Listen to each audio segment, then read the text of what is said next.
ભાવનગર શહેરના આનંદનગર વિસ્તારમાં મકાન ધરાશયી થવાની ઘટના બની હતી।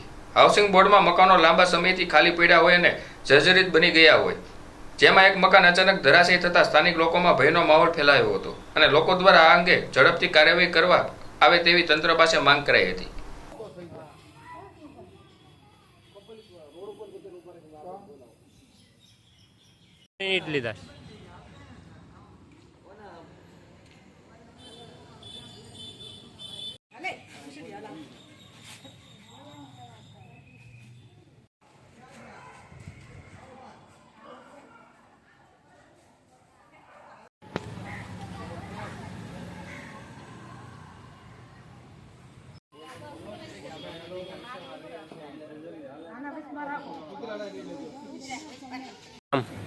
મારું નામ ચૌહાણ કલ્પના કિશોરભાઈ છે।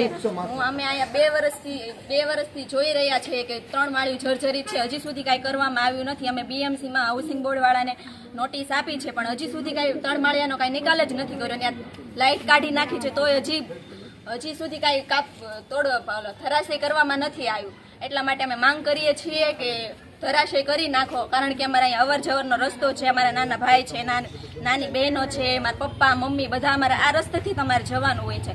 તો આની માથે કોઈની માથે કાંઈ ઈટ બીટ પડી ગાબડું પડ્યું તો કોઈને કાંઈ જાનહારી થશે તો અમે હાઉસિંગ બોર્ડવાળાને બીએમસીમાંથી અમે બધું નાખશું। શાળાનો હવે જોરદારનો અવાજ આવ્યો અને આજુબાજુવાળા બધા ભેગા થઈ ગયા, તોય બધા ડરી ગયા કે આટલો બધો અવાજ આવ્યો તો શું થયું। પછી આ 3 માળિયામાં 2 વર્ષથી જર્જરિત છે। અમે નોટિસ આપી તો કાંઈ કરવામાં આવ્યું નથી, તો હવે આનો નિકાલ કરો। અમે એ જ ન્યાય આ કરીએ છીએ।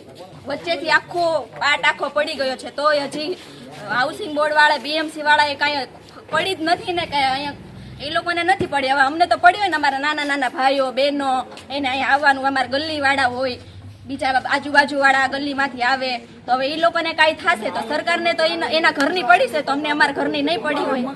અમારા મકાન, અમારા આજુબાજુવાળા, અમને મકાનની તો ઠીક, પણ અમને જાનહાની થાય, અમારા પરિવારને જાનહાની થાય તો કોણ રહેશે જવાબદાર? આની તમારી માંગ પૂરી નહીં થાય તો તમે શું કરશો? અમે ન્યાય કરીશું, અમારી માંગ નહીં પૂરી થાય એટલે। ઓકે।